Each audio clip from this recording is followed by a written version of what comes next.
Imagine you're sending $50 to a friend. You hit send, your balance drops, but then the bank server crashes. Your money is gone from your account, but your friend never received it. This is every developer's nightmare. In the world of databases, we solve this using a concept called a transaction. A transaction is a single unit of work that must happen completely or not at all. This brings us to the gold standard of database reliability, ACID. It stands for Atomicity, Consistency, Isolation, and Durability. These 4 letters are the reason your bank balance doesn't just disappear into the void.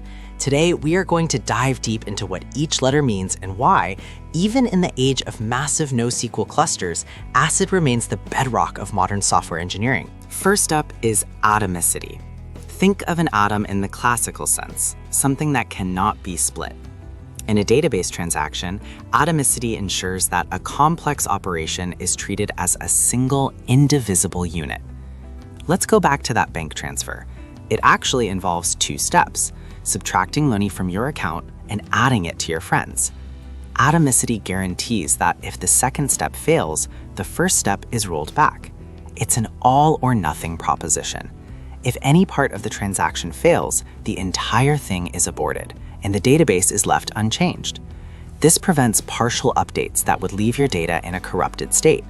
Without atomicity, we'd constantly be manually fixing broken records after every minor network hiccup or system crash. It's the ultimate safety net. Next, we have consistency. This one is often misunderstood.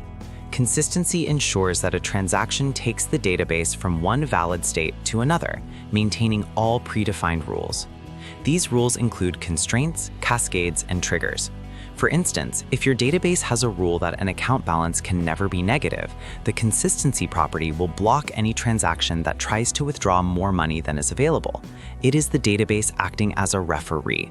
Even if the application logic tries to do something illegal, the database says no. It maintains the structural integrity of your data model. Consistency is about business logic enforcement at the data layer. It ensures that no matter how many transactions are happening, the data always follows the laws of the system you have built. Now let's talk about the trickiest one, I for isolation. In a busy system, thousands of transactions might be happening at the exact same time. Isolation ensures that these concurrent transactions do not interfere with each other.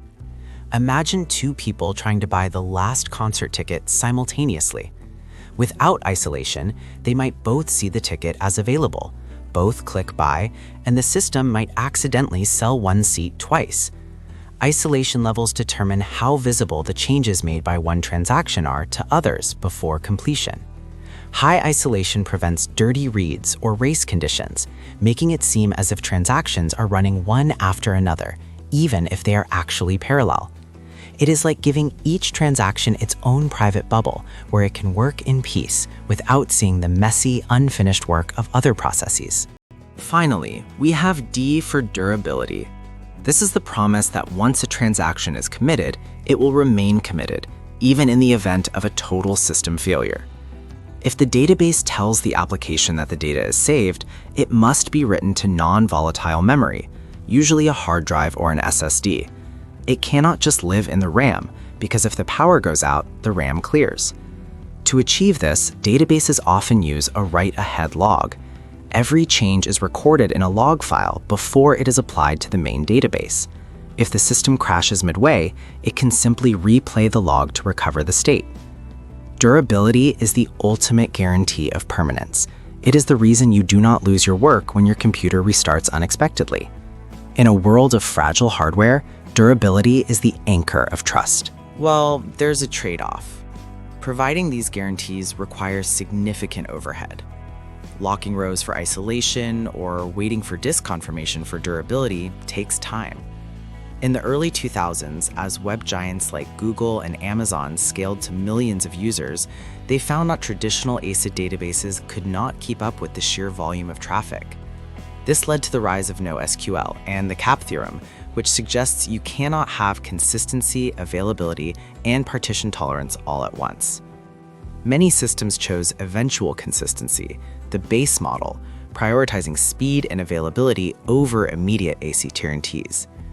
In these systems, data might be slightly out of sync for a few milliseconds, which is fine for a social media like count, but disastrous for a bank transfer.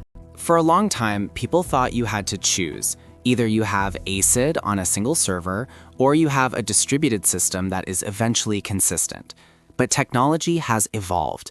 We now have distributed ACID databases like Google Spanner and CockroachDB. These systems use incredibly clever tricks, including atomic clocks and consensus algorithms like Paxos or Raft, to maintain ACID properties across hundreds of servers globally.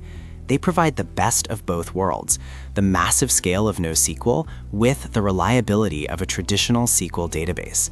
This is a massive engineering feat. It means you no longer have to sacrifice data integrity just because your app is growing. Distributed ACID is the current frontier of database research, proving that these principles are foundational goals we are still perfecting. So why does ACID still matter in 2024? Because data is more valuable than ever. We are moving into an era of automated finance, AI-driven healthcare, and complex supply chains. In these fields, eventually isn't good enough. If an AI makes a medical decision based on inconsistent data, the consequences are real. If a decentralized finance protocol has a race condition, millions of dollars can vanish in an eye blink. As our systems become more autonomous, the underlying data layer must be rock solid. We are seeing a return to SQL and a renewed focus on ACID because developers have realized that managing consistency in the application layer is incredibly difficult and error-prone. It's much better to let the database handle the heavy lifting of keeping your data sane and safe. Beyond just safety is a massive boost for developer productivity. When you can assume that your database is ACID compliant, you don't have to write complex compensating transactions or retry logic for every possible failure scenario. You can write your code assuming that the data you just wrote is actually there and that the rules you set are being followed. This simplifies the mental model of the entire application. It allows teams to move faster and build more complex features without the constant fear of data corruption.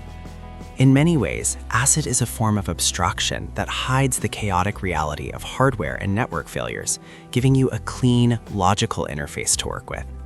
It's a classic example of a technology that works so well, you often forget it is even there. To wrap up, ACID, atomicity, consistency, isolation, and durability is the set of properties that makes databases dependable. While NoSQL and base systems have their place for high-speed, non-critical data, ACID remains the gold standard for anything that requires precision and trust. As we build more complex and distributed systems, the lessons of ACID are being applied in new and exciting ways. Whether you are a student just starting out or a seasoned architect, understanding these principles is crucial for building software that lasts. Thanks for watching, and next time you check your bank balance or book a flight, remember the 4 letters that are keeping that data safe. If you enjoyed this deep dive, don't forget to like and subscribe for more technical explainers. See you in the next one.